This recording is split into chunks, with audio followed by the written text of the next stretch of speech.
नमस्कार, जनभावना टाइम्स में आपका स्वागत है। आपके साथ मैं हूं अंकिता और मैं हूं गार्गी। आइए देखते हैं देश दुनिया की टॉप 25 खबरें।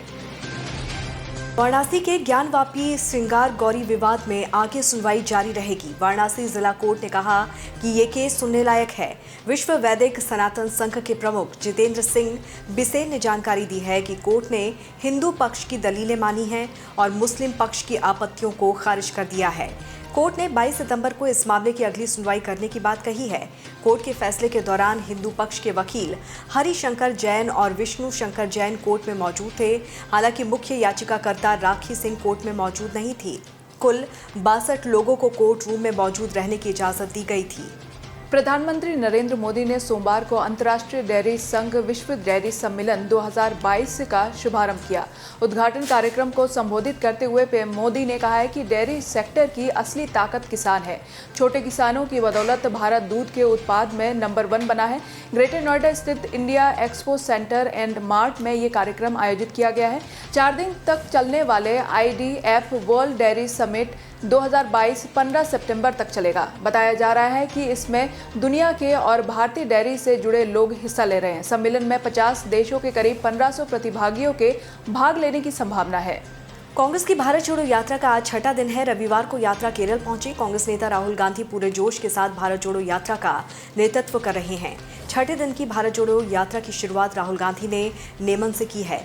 यात्रा के दौरान राहुल गांधी ने केरल के लोगों की सराहना करते हुए कहा कि यहाँ के लोगों ने देश के बाकी हिस्सों में भी दिखाया है कि उनमें कितनी एकता है। अगले 18 दिनों की यात्रा केरल में होगी। 30 सितंबर को यात्रा कर्नाटक पहुंचेगी। 2024 चुनाव के लिए विपक्षी पार्टियां एकजुट हो रही हैं। इन सबके बीच यूपी में पोस्टर वार छिड़ चुका है। समाजवादी पार्टी के नेता IP सिंह ने बीते दिनों एक पोस्टर ट्वीट किया और सपा के दफ्तर के बाहर भी लगाया, जिस पर लिखा था UP plus Bihar equals to गई मोदी सरकार।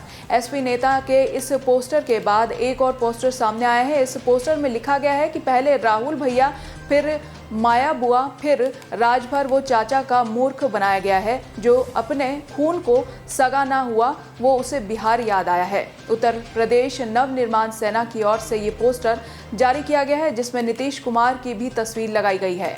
आम आदमी पार्टी के राष्ट्रीय संयोजक और दिल्ली के मुख्यमंत्री अरविंद केजरीवाल आज से 2 दिवसीय गुजरात दौरे पर हैं। इस दौरान 13 सितंबर को वो अहमदाबाद में व्यापारी, ऑटो ड्राइवर्स, सफाई कर्मचारी और वकीलों से मुलाकात करेंगे। ये मुलाकात टाउन हॉल में होगी। दरअसल इस साल के अंत में गुजरात में विधानसभा चुनाव होने हैं, जिसे देखते हुए आम आदमी पार्टी लोगों के बीच अपनी पकड़ मजबूत करना चाहती है। रविवार को ज्योतिर्मठ बद्रीनाथ और शारदा पीठ द्वारका के शंकराचार्य स्वामी स्वरूपानंद सरस्वती का निधन हो गया। उन्हें सोमवार शाम 5 बजे मध्य प्रदेश के नरसिंहपुर जिले के जोतेश्वर में परम हंसी गंगा आश्रम में भू समाधि दी जाएगी। भू समाधि यानी पृथ्वी के अंदर विलीन किया जाएगा। हिंदू धर्म में आम लोगों का अंतिम संस्कार जलाकर किया जाता है, लेकिन साधु संतों के लिए अंतिम संस्कार का अलग नियम है। सन्यासियों को समाधि दी जाती है। द्वारका पीठ के शंकराचार्य स्वामी स्वरूपानंद सरस्वती के देवलोक गमन के बाद उनके उत्तराधिकारी के नाम पर चर्चा तेज हो गई है। उनके उत्तराधिकारी के नाम की घोषणा आज हो सकती है। उत्तराधिकारी की घोषणा के बाद संत समाज द्वारका और ज्योतिष पीठ पर फैसला लेगा। उनके उत्तराधिकारी के रूप में 2 लोगों के नाम की चर्चा तेज है, जिसमें दंडी स्वामी सदानंद सरस्वती जी महाराज का नाम सबसे आगे है, तो वहीं दंडी स्वामी अविमुक्तेश्वरानंद सरस्वती जी महाराज के नाम की भी चर्चा है। राष्ट्रीय जांच एजेंसी ने सोमवार को singer Sidhu Moosewala murder case में 50 जगहों पर छापेमारी की। ये छापे दिल्ली, NCR, हरियाणा और पंजाब में मारे गए। NIA के पास इनपुट्स हैं कि सिद्धू मूसेवाला मर्डर का कनेक्शन टेरर ग्रुप से है। NIA ने इस केस में नीरज बवाना, लॉरेंस बिश्नोई और ताजपुरिया गैंग से जुड़े लोगों की लिस्ट तैयार की है। कई को अब तक गिरफ्तार भी किया जा चुका है। बिहार के हाजीपुर में नाबालिग लड़की के साथ गैंगरेप की घटना सामने आई है। लड़की अपने एक दोस्त के साथ बैठी थी। इस दौरान 4 से 5 युवकों ने दोनों को पकड़ लिया। इसके बाद घटना को अंजाम दिया गया। हैरान करने वाली बात यह है कि गैंगरेप का वीडियो भी बनाया गया और सोशल मीडिया पर वायरल भी किया गया, लेकिन करीब 48 घंटे बीत जाने के बाद भी इस मामले में किसी की गिरफ्तारी नहीं हो सकी है। पीड़ित लड़की 9वीं क्लास की छात्रा है, जिसकी उम्र लगभग 13 साल बताई जा रही है।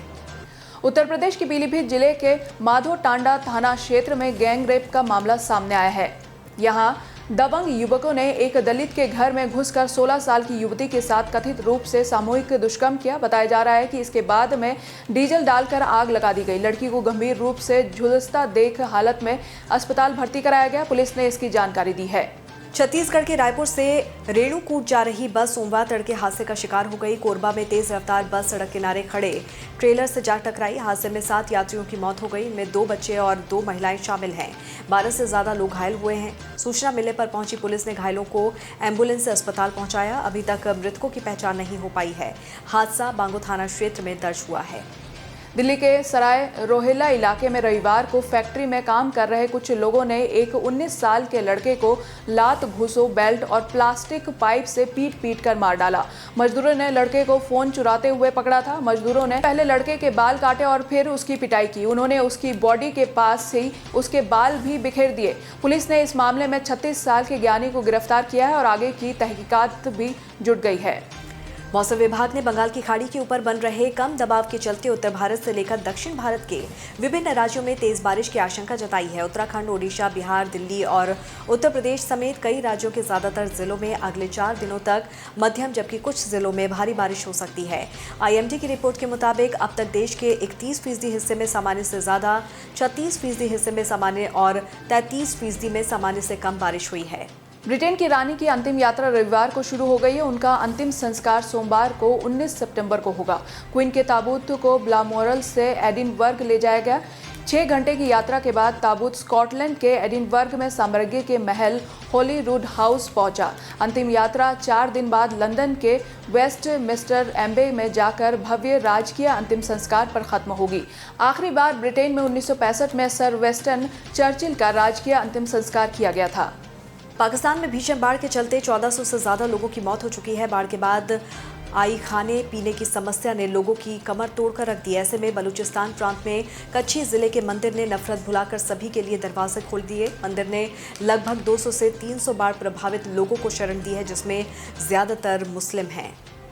चीन के राष्ट्रपति के रूप में शी जिनपिंग की तीसरी बार ताजपोशी के लिए अक्टूबर में कम्युनिस्ट पार्टी की बैठक बुलाई गई है। अमेरिकी free speech think tank freedom house की रिपोर्ट के मुताबिक 30 लोकतांत्रिक देशों में 18 देश ऐसे हैं जिनके मीडिया पर जिनपिंग की इमेज सुधारने के लिए चीन ने दबाव बनाया। इनमें ज्यादातर अफ्रीकी देश है। रूस और यूक्रेन में करीब 7 महीने से चले आ रहे युद्ध में यूक्रेन अब वापसी करता हुआ दिख रहा है। यूक्रेन के शुरुआती दिनों में यूक्रेन को काफ़ी नुकसान उठाना पड़ा था, लेकिन अब यूक्रेन ने रूसी सेना से करीब 3000 वर्ग किलोमीटर अपनी ज़मीन पर दोबारा कब्जा जमा लिया है। रूस की सेना ने खार्किव के इलाके को खाली करने के साथ वापस लौटने का ऐलान भी कर दिया है। कोरिया के थैंक्सगिविंग फेस्टिवल चूसोक के प्री सेलिब्रेशन में बॉलीवुड की झलक देखी गई। यहां कलाकारों ने बॉलीवुड के गानों पर जमकर डांस किया। रणवीर सिंह और दीपिका पादुकोण की फिल्म रामलीला के गाने ततर ततर और नगाड़े संग ढोल बाजे गाने पर नाचते हुए इन कलाकारों का वीडियो कोरिया में रहने वाले इंडियन कैंडिडेट क्रिएटर स्वर्णिम ने शेयर किया। अब ये खूब वायरल हो रहा है। वायरल वीडियो को अब तक 10 लाख से ज्यादा व्यूज मिल चुके हैं। एशिया कप के फाइनल में श्रीलंका ने पाकिस्तान को 23 रन से हरा दिया। टीम 2014 के बाद इस मेगा टूर्नामेंट की चैंपियन बनी रही।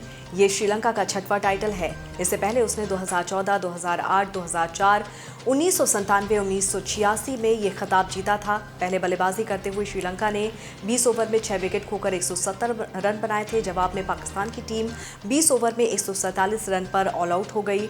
श्रीलंका के लिए सबसे ज्यादा 4 विकेट प्रमोद माधुशन ने लिए। स्पेन के 19 साल के कार्लोस अल्कारेज ने अमेरिकी ओपन टेनिस टूर्नामेंट जीत लिया है। कार्लोस ने फाइनल में नॉर्वे के कैस्पर रूड को 6-4, 2-6, 7-6, 6-3 से हराया है। कार्लोस का पहला ग्रैंड स्लैम टाइटल है। कैस्पर इस साल दूसरी बार किसी ग्रैंड स्लैम के फाइनल में पहुंचे थे। सेमीफाइनल में उन्होंने रूस के कारेन खाचानोवा को हराया था। 19 साल की उम्र में US ओपन जीतने वाले कार्लोस दूसरे खिलाड़ी हैं। इसके पहले 1990 में पैट साम्प्रास ने ये खिताब जीता था।